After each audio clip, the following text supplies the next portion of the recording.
Ito pala guys ang kailangan nyong bilhin or kung wala pa kayo nito. Ayan. Screwdriver, enclosure, at saka yung mismong SSD. At saka yung pang-apat itong MiniTool, yung Shadow Maker Pro. So, ang unang step, of course, i-download ang Shadow Maker Pro. Ilagay ko rin yung link sa baba. So, ito yung software na kailangan ninyo para maka-clone kayo ng inyong OS. Okay? Ayan, pag na-download na, i-open natin. At sundan nyo lang po yung mga hakbang na aking ginawa diyan.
Ayan guys, so after natin na ma-install yung mismong app, ang gagawin po natin is punta po kayo dun sa dinownload nyo na file, no?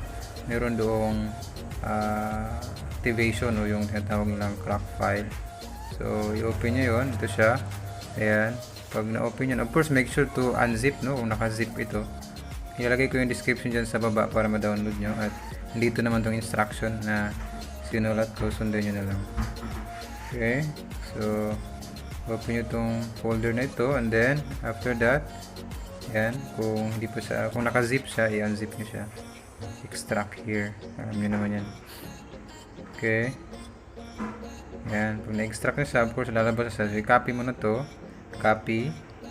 After nyo siya ma-copy, yan, na-copy na, no? Punta kayo dun sa desktop, may shortcut kasi yan. Right click nyo, open file location, yan. Pupunta siya dun kung saan nakalagay yung file na yan. And then saka nyo i-paste, mag right click kayo dyan, yan yung papalitan nya, no? Para magkaroon kayo ng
balik lahat ng tornilyo, no?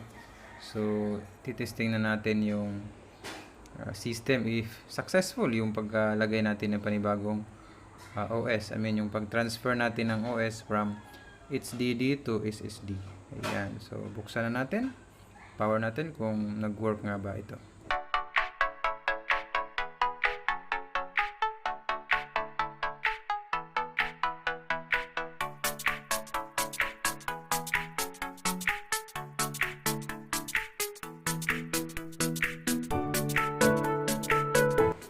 So actually guys, itong tinanggal natin na HDD, pwede na natin siyang gawing external memory. So magamit pa rin natin yung mga previous natin na files. Ano? So since naka-copy siya dito sa kabila, pwede nyo na actually i-delete ito, i-reformat itong HDD. No? Pwede nyo na gawing external para meron na kayong additional memory. So yun ang kagandahan nitong setup natin ginawa. Ayun, so successful siya.